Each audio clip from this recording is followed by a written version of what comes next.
Hello दोस्तों, welcome मेरे channel में। तो आरआरबी का आरआरबी क्लर्क और आरआरबी पीओ दोनों का एग्ज़ाम हो चुका है प्रीलिम्स का। और अभी आप मेंस का तैयारी करना चाहते होंगे, मेंस के लिए पढ़ रहे होंगे। तो इस वीडियो में मैं आपको एक स्ट्रैटेजी देने वाला हूँ कि कैसे आप मेंस का तैयारी करोगे इन कुछ दिनों में।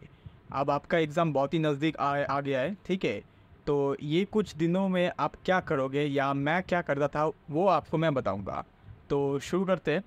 सबसे पहले आप तो करंट अफेयर पढ़ ही रहे होंगे। अगर आप बहुत पहले से प्रिपेयर कर रहे हो तो कहीं ना कहीं आपने अभी तक 4-5 महीने का करंट अफेयर अभी पढ़ लिया होगा, ठीक है।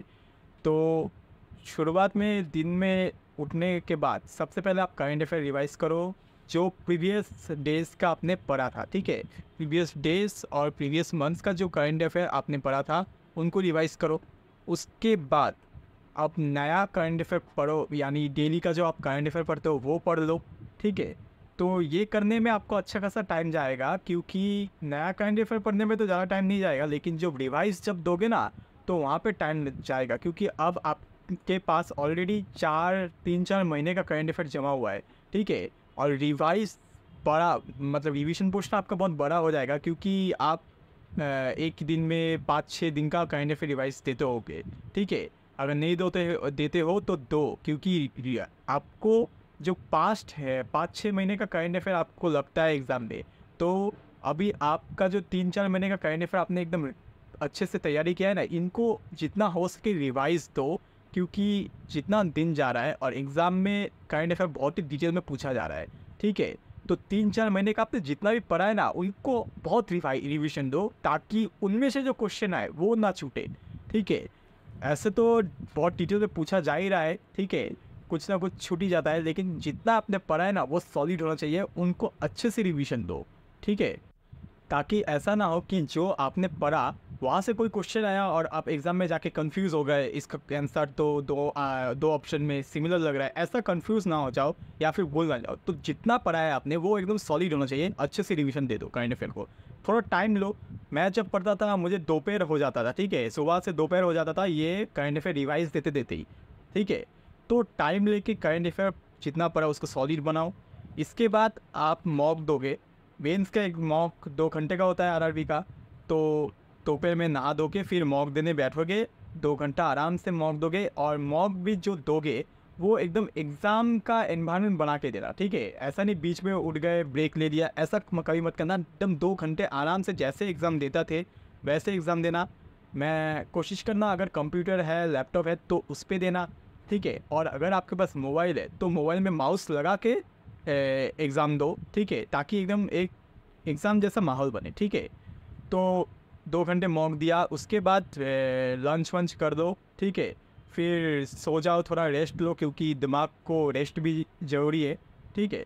फिर 2 घंटे सोने के बाद फिर रात को आप एनालाइज करने बैठो, और ये जो एनालाइज करोगे ये बहुत ही इंपॉर्टेंट चीज़ है, ठीक है। जल्द से जल्द एनालाइज करके फिर नेक्स्ट मॉक देने मत बैठ जाना।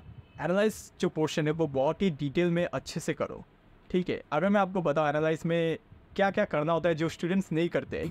नॉर्मली तो एनालाइज में ये देख लेते हैं क्या क्या क्वेश्चन अटेम्प्ट किया, क्या क्या नहीं किया, बस हो गया एनालाइज। ऐसे नहीं करना होता है।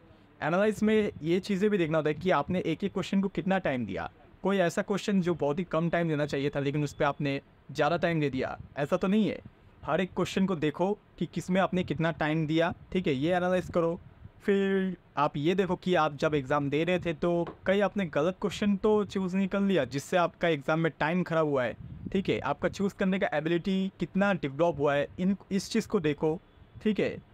फिर कोई अननोन कंसेप्ट अभी भी बाकी है तो उसको देखो। कोई डीआई आ गया है जो आप एग्ज़ाम में सोच नहीं पाए, क्यों नहीं सोच पाए, कौन सा क्या चीज़ था जो एग्ज़ाम में आपका क्लिक नहीं कर रहा था, ऐसे सोचो, इनको देखो और इनको इम्प्रूव कर। नेक्स्ट मॉक जब दोगे इन चीज़ों को दिमाग में रख के नेक्स्ट मॉक देना, ताकि नेक्स्ट मॉक में ये सब गलतियाँ ना हो, ठीक है, ताकि ये चीज़ अब आपका इम्प्रूव हो जाए इस मॉक से।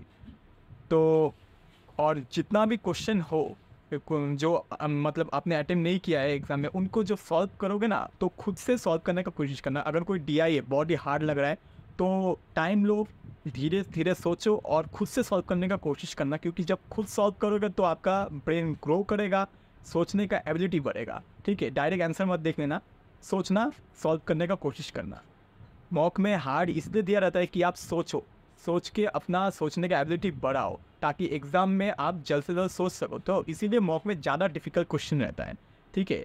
तो खुद से सॉल्व करो, और हमेशा जब ऐसे मतलब एनालाइज करके जो क्वेश्चन सॉल्व करोगे ना, कोशिश करना कि एक टाइमर लगा के सॉल्व करने का, ठीक है, हमेशा।